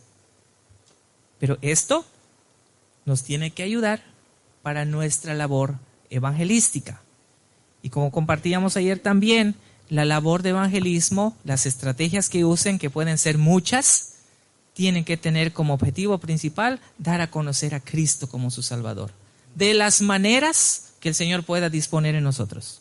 Así como puede ser yendo de casa en casa, aunque ahora, por ejemplo, con nosotros casi ya no salen de casa en casa porque nada más nos ven llegar golpeando la puerta, creen que somos testigos de Jehová. Y de plano no nos dejan entrar, ¿ok? Entonces, quizá las estrategias van cambiando, ¿no? Pero el contenido es el mismo: ir y predicar el evangelio, conservando nuestras marcas de la iglesia. Y esto obviamente es algo que comenta y comparte también un libro, un material que es del hermano Mark Denver, la de 9 marks, las marcas de la iglesia. ¿Sí? Que las marcas son para que nosotros podamos visualizar y ver, pues sí, no estoy en otro lugar, ¿ok? No soy mormón, no soy testigo de Jehová, no soy nada, sino que soy una iglesia en donde estas marcas son visibles y, como decía, ciertamente la disciplina igual. La disciplina en la iglesia Bueno, lo voy a decir de otra forma. Muchas veces, por la manera de cómo se aplica la disciplina en la iglesia, hace que la gente se vaya. ¿Por qué? Porque para nosotros, en un tiempo atrás, la disciplina es, cometiste pecado, te castigo y casi como que estés aislado de todo, no puedes hacer nada, quédate ahí sentado y todos te ven así como, mira, ahí está la pecadora, ¿no? Ahí está el pecador. No tuviste vergüenza de hacer las cosas, o sea. Pero la disciplina en realidad debe mostrar gracia y debe ser una disciplina restaurativa. Nosotros tuvimos una situación en la iglesia y siempre nos decían, una muchachita que es miembro de la iglesia, pues conoció a su novio, pero lo conoció un día que el muchacho vino, porque ni era de Mérida, era de una isla. Lo conoció, le gustó, pero el muchacho se fue. Y empezaron a mandarse cartitas, ¿no? Los que son muy románticos entenderán que las cartitas con sus corazoncitos y esas cosas. De pronto llegó el muchacho, creo que tuvo vacaciones ahí en la isla, llegó a Mérida, se encontró con la chica. Bueno, se dejaron llevar por sus pasiones. Y de pronto la muchacha viene y me dice, pastor, quiero hablar con usted. ¿Qué pasó? No sé si ya le dijeron, no sé si ya le comentaron. Bueno, ya sabía, porque normalmente la familia te dice todo. Ok, ¿qué quieres decir? Pastor, estoy embarazada. ¿Qué más? Soy miembro de la iglesia. ¿Y qué sigue? Me tienen que poner en la disciplina. Qué bueno que ya lo sabes, ¿no? Ok, mira, vamos a platicar con el consistorio, con los hermanos. Aunque necesitas una disciplina, sí te vamos a poner en disciplina, porque al final de cuentas, cuando un cristiano comete pecado, en primer lugar ha ofendido a Dios. Y tienes que reivindicar el nombre de Cristo a través también de tu arrepentimiento. Entonces, lo primero que quiero saber es si estás arrepentida de lo que hiciste. Las consecuencias las tienes que llevar, esto no se puede cambiar. O sea, si tú estás arrepentida de lo que hiciste y estás embarazada, no te voy a decir aborta. ¿Okay? No es así. Entonces, ¿estás arrepentida de tu pecado? Sí. Okay. Oramos con ella. Dijimos, te vamos a dar un tiempo de disciplina. Pero la disciplina no es que vas a dejar de venir a la iglesia, porque a veces pasaba eso en nuestro contexto. Estoy bajo disciplina. ¿Cuánto tiempo, consistorio, me puedo bajo disciplina? Bueno, mis disciplinas son de 2 años, correcto, y me voy de la iglesia. Después de los 2 años regresa con su carta. Hoy termina mi disciplina, quiero que me restituyan. ¿Cómo sabes que esos 2 años no estuvo viviendo en pecado? Entonces aquí el asunto es diferente. Ok, vas a estar en disciplina, queremos que asistas a la iglesia, pero como eres una chica, no voy a mandarte un varón a tu casa para darte consejería. Vamos a hablar con una hermana madura espiritualmente que se va a poner de acuerdo contigo. Tú le vas a decir qué día de la semana por 1 hora vas a estar disponible y durante 1 año vas a recibir consejería bíblica.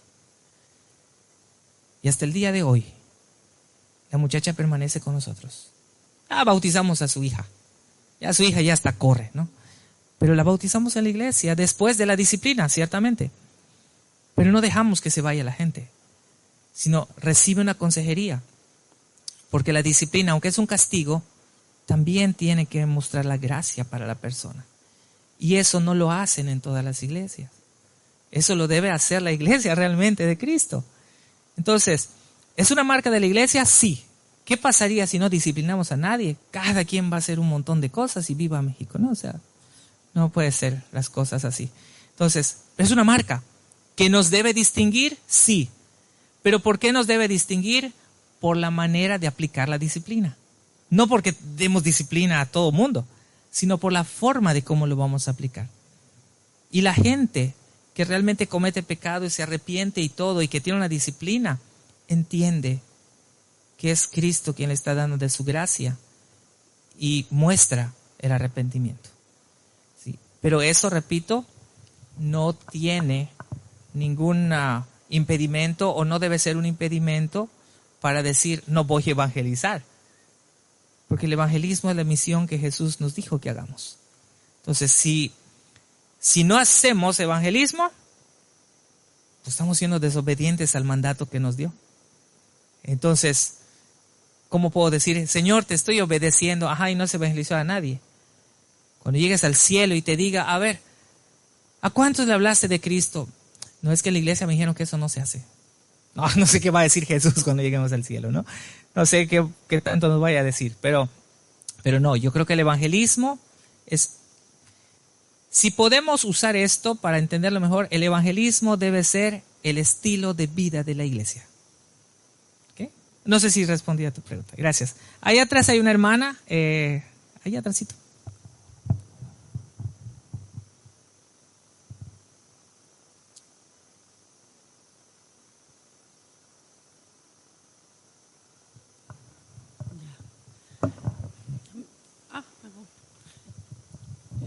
Mi pregunta era, ¿qué pasa si una persona viene de afuera y viene, o sea, piensa que un pecado es normal?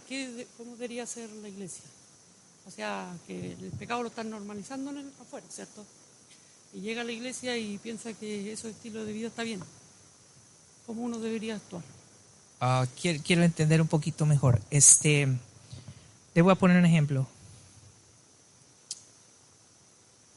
Se me ocurre que llegue una persona desde afuera a la iglesia y que llegue una persona el pecado es normal, ese pecado que está practicándolo es normal. O sea, que llegue una persona que le gusta emborracharse, ¿no?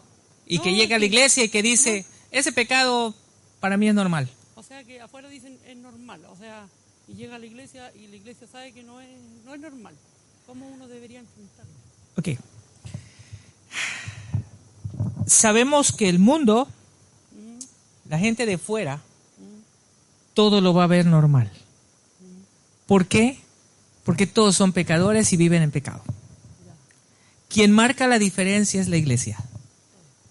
Porque la iglesia está llamada no a ver lo que los demás ven como normal, sino la iglesia está llamada a confrontar a las personas con lo que no está bien.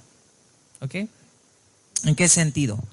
En que la iglesia tiene que confrontar lo que el mundo dice. Porque la misma escritura nos enseña que hoy en día, y durante muchos años ha sido así, que a causa del pecado, a lo malo le dicen bueno y a lo bueno le dicen malo. Entonces, si nosotros invertimos eso, podemos entender que lo que la sociedad dice no es bueno en la gran mayoría de las cosas. Porque a la vida de pecado, ellos lo ven como algo normal y natural y que satisfacen los deseos pecaminosos del hombre. La iglesia no lo ve como algo bueno. Y es la iglesia quien está llamada a levantar la voz para eso. Por ejemplo, creo que, no sé si aquí ya están más fuerte con ese tema, pero en México y especialmente en Mérida, durante un tiempo atrás, unos años atrás, empezaron con el famoso movimiento de igualdad de género, ¿ok? O empezaron con matrimonios igualitarios, ¿no? Que dos hombres se pueden casar, ¿no? Y empieza una serie de cosas. Y ahí te dicen, ¿cuál es el problema? Si dos personas que se han jurado amor eterno, ¿no? O sea, Juan Gabriel creo que cantaba esa cosa. Si hay dos personas que se aman, ¿por qué lo vas a impedir? ¿Quién es la iglesia para impedir que se case? ¿Quién es la iglesia? Es la esposa de Cristo. Y la esposa de Cristo se guía por la palabra de Cristo, por la palabra de Dios inspirada, y Dios dice cuál es el diseño que la humanidad debe tener para vivir. Y el diseño original es, Dios formó del polvo de la tierra a un hombre llamado Adán. Y formó de una costilla de este hombre a una mujer llamada Eva. La escritura no dice que Dios formó algo intermedio. ¿Okay? Dios no dice que formó a Adán y a Dana, ¿no? Bueno, Dana sí hay nombre, ¿no? Adana, ¿ok? Pero Dios diseñó cómo debe vivir el hombre. ¿Qué es lo que ha hecho la sociedad? Está tergiversando, está cambiando las cosas que Dios hizo, como dice desde Génesis capítulo 1, ¿verdad? Bueno en gran manera, el mismo hombre a causa del pecado los está tergiversando, está haciendo todo lo contrario. Entonces, por eso Dios, en su gran soberanía, en su gran sabiduría y en el amor que tiene, formó y fundó a su iglesia, para que la iglesia sea quien marque la diferencia y la iglesia sea quien levante la voz para decir, esto es lo que Dios dice y no es lo que el mundo cree que es correcto. El mundo vive sin Dios y por eso piensan que las cosas del mundo tienen que ser así. A veces lo hacen por quedar bien con un grupo, por quedar bien con un sector. A veces lo hacen diciendo esto no es malo y las leyes, por ejemplo, en nuestro caso han cambiado. Antes en nuestras leyes constitucionales de nuestra república dicen que el matrimonio debe ser entre un hombre y una mujer que voluntariamente deciden unir su vida en matrimonio. Ahora ya quitaron esa palabra de hombre y mujer. Ahora tienen puesto en la legalización de esta constitución, tienen puesto que el matrimonio es entre dos personas que se aman. Así pueden ser dos hombres, así pueden ser dos mujeres. Y para ellos eso es su matrimonio. Pero ¿qué sigue después? Que ya no se conforman con eso. Vamos a tener hijos. Dios, ¿cómo vas a tener hijos? O sea, no importa. Biológicamente no los podemos tener, pero los podemos adoptar. Ahí está este cuate, ¿cómo se llama este cantante? Ricky Martin, que tiene sus 2 hijos, 4 hijos, no sé cuántos hijos tiene, pero se casó con otro hombre. Hasta lo último que supe que están peleados y se están divorciando. Entonces no les funcionó. ¿Okay? Entonces, ¿a qué voy? A que la sociedad te puede decir esto es normal. Pero quien dice qué es bueno y qué es malo es la palabra de Dios, y que esta palabra de Dios debe impactar en nuestra vida, y nosotros como hijos de Dios, quien ya tenemos su imagen restaurada en nosotros, sí sabemos qué es lo que Dios dice. Y no podemos, y eso es lo que le estaba diciendo al principio, el contenido, el fondo, no lo podemos cambiar. Yo no puedo ajustar lo que dice la palabra de Dios con lo que quiere escuchar el mundo. No se puede. La palabra de Dios es palabra de Dios, verdad absoluta, y esto es lo que permanece. Así no le guste al mundo, esto es lo que Dios ha dicho en su palabra. ¿Y quién sabe esto? Nosotros. ¿Y quiénes tienen que confrontar al mundo con el pecado? Nosotros. ¿Y quién tiene que ser un agente de cambio para el mundo? La iglesia militante que está en todas partes del mundo. ¿Okay? Como dice exactamente, luz y sal. Sal porque la iglesia tiene que poner sabor a la vida de la gente. Y luz, pues obviamente tienes que llevarle la luz del evangelio a toda criatura. No sé si le contesté la pregunta, hermana. Gracias. Sí, perdón, hermana. ¿Tiene un micrófono para la hermana? Ustedes me dicen, hermano, porque no sé. Sí. La última, ok. Bien cortito. Mire, voy a usar el mismo ejemplo que puso usted, pastor, de que si entraba 2 personas, ¿cierto?, que eran prostitutas, lo más probable que en nuestra iglesia algunos los recibamos, otros los echemos porque vienen a podrir nuestra iglesia, ¿cierto? Pero muchas veces lo recibamos, no lo trabajamos. Pero yo quiero ir a nuestra propia iglesia dentro, como usted le decía, de la iglesia de Éfeso y de otras iglesias. Nosotros tenemos prostitutas espirituales, también podemos tener prostitutas físicas, que tenemos ladrones, tenemos mentirosos, tenemos muchos pecadores, pero muchas veces nosotros no nos vamos a complicar, porque ¿para qué decir si está bien? Si es hija, hijo, hermano, tío de nuestra más querida hermana, de nuestro más querido hermano, de que pues ocupa el puesto. ¿Para qué nos vamos a complicar si este hermano si es hijo de tal presbítero, de tal persona, y hay tradiciones. Es que si el hermano se va, la hermana se va, es menos diezmos, nos vamos a complicar, se va a ir toda la iglesia. Entonces nosotros hemos estado así. Y desgraciadamente no decimos lo que el pecado es pecado. Y otras veces somos muy punitivos. Pero este hermano pecó, esta hermana pecó. Oh, se acostó con alguien fuera del matrimonio. 2 años castigado. Pero que no quiero que vuelva. Porque yo no quiero que vuelva. Yo soy el pastor, yo soy el presbítero, yo soy la iglesia. Yo soy la hermana que doy el diezmo más alto. El hermano que doy el diezmo más alto. No quiero que vuelva. Pero he trabajado con ese hermano. He trabajado con esa hermana. Somos todos pecadores. La iglesia es el hospital de los pecadores. Pero nosotros, como líderes o nuestros líderes, debemos de sacarnos la venda de los ojos y trabajar. Tenemos pastores cobardes, presbíteros cobardes, diáconos cobardes. Y yo, como miembro de la iglesia, también cobarde, porque no hago nada ni digo nada. No tengo que gritar, enojarme, pero sí tengo que hacer un trabajo. Y en eso me incluyo. ¿Qué podemos hacer? Porque estos temas están buenísimos en el papel. Pero yo quiero que al irme de aquí no quede en un papel, en un link, en algo y decir, oye, el pastor tuvo tremendo. Quiero yo primeramente cambiar y pedirle también a mi iglesia en oración que cambie. Porque esto me ha tocado profundamente para ver la realidad de mi iglesia, de mi vida, de mi entorno y de mi campamento, que también es mi iglesia. Okay. Bien, Gracias. hermana, gracias.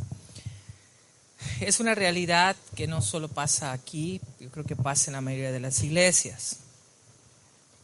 ¿Qué podemos compartir al respecto? Bueno, 2 cosas. Esto que comenta usted, hermana, tiene que ver mucho con esta revitalización de iglesias. En redirigir cómo desde la cabeza de la iglesia, en este caso el cuerpo de liderazgo y todo lo demás, cómo redirigir para, si no cambiar, mejorar nuestras acciones para cuando surjan ciertas situaciones. Jesús enseñó y dijo, antes que mires la paja en el ojo de tu hermano, saca la gran viga que tienes en el tuyo. O sea, ¿qué está diciendo? No te pongas en lugar de juez. Así seas el pastor, así seas el presbítero, así seas quien seas, no te olvides que también eres pecador y que tú también necesitas de la gracia y del perdón de Cristo. No estoy diciendo que pases por alto el pecado. Lo que estoy diciendo es que antes de señalar o antes de ser juez, mires a las personas que han cometido pecado con los ojos de Cristo, con la misma misericordia. No estoy diciendo tampoco que no los disciplines, sino la disciplina va a venir con el entendimiento de la misericordia y el amor que tienes con la persona. Eso es lo primero. Lo segundo, a veces, un ejemplo rápido, porque el tiempo ya no está ganando. El ejemplo rápido, por ejemplo, estaba yo pasando,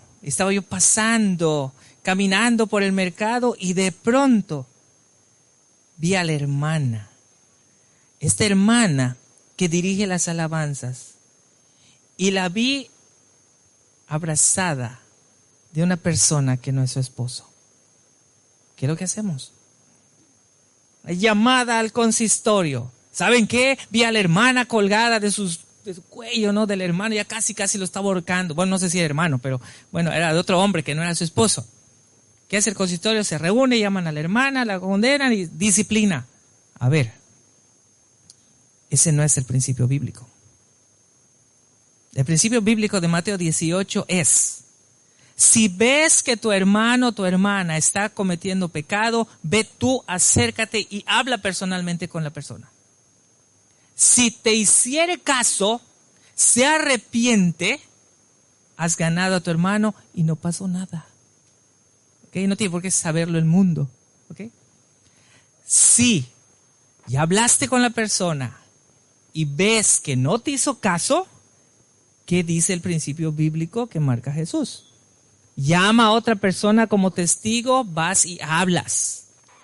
Ya de plano, si ni así te hizo caso, entonces ve y dilo a la iglesia. En este caso, entonces no te hizo caso, entonces ahora sí pásalo al consistorio. Y que el consistorio tome las cartas al asunto. Eso es un principio de consejería, eso es un principio bíblico. Que muchas de las problemáticas que tenemos en la iglesia es porque no seguimos los principios bíblicos.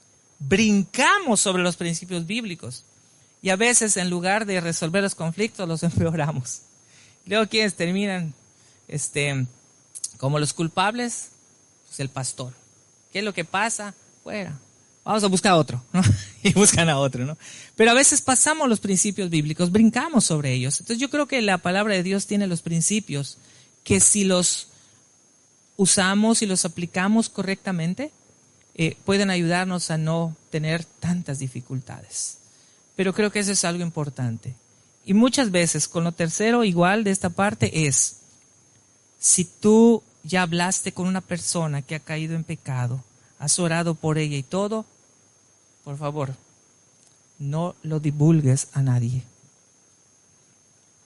Un problema que tenemos, que estamos tratando de que esto no suceda. Y lo tienen como excusa, aunque ellos lo ven normal. Tenemos una organización en la iglesia que se llama Sociedad Femenil, en nuestra iglesia. Voy a hablar de mi iglesia, no sé, aquí creo que no pasa eso, pero ahí sí. Dice, estamos en una reunión y se para una hermana. Hermanas, quiero que oremos por la hermana tal. Porque pobre de la hermana, tiene problemas en su matrimonio. ¿Qué tienen que saber las demás hermanas que tienen problemas en su matrimonio? Si es algo que la hermana te confió para que tú ores, tú solita ora por ella. Pero es que, pastor, se lo tengo que decir a las hermanas para que juntas en oración. Este es un pretexto. Lo que quisiste hacer es divulgar su problema de la hermana. ¿Ok? Y eso es chisme. ¿Ok? Entonces, eso no se debe de hacer. Muchas veces somos nosotros que tratamos de hacer algo bueno. Vamos todos a orar por la hermana que tiene problemas en su matrimonio. ¿Por qué? Porque su esposo la trata mal. ¿Qué tienen que saber? Si los demás hermanos no saben que la trata mal, o sea, no tienen por qué saberlo. Simplemente dobla tus rodillas, ora por la hermana porque ella te lo pidió y que Dios obre. Porque si se lo dices a las hermanas se lo van a decir a sus esposos. Y si dentro de los esposos de la hermana hay ancianos de la iglesia o presbíteros o parte del consistorio, ya van a decir, pastor, tenemos que ir a visitar al esposo de la hermana. ¿Y luego qué? Vas a meter más conflictos en la vida de una familia que posiblemente su situación no sea tan grave, pero por una mala aplicación ya tú lo vas a empeorar. ¿Sí? Entonces, por eso, los principios bíblicos marcados son importantes, y si Jesús lo dijo es para que lo usemos, lo apliquemos correctamente. No es para brincar los principios que nos pueden acarrear un poquito más de complicaciones. Eso es lo que puedo compartir. Bien, hermanos, creo que eso es todo. Dejo el lugar, no sé, al hermano, ahí estuvo, para que nos diga qué sigue. Gracias, hermanos, que Dios les bendiga.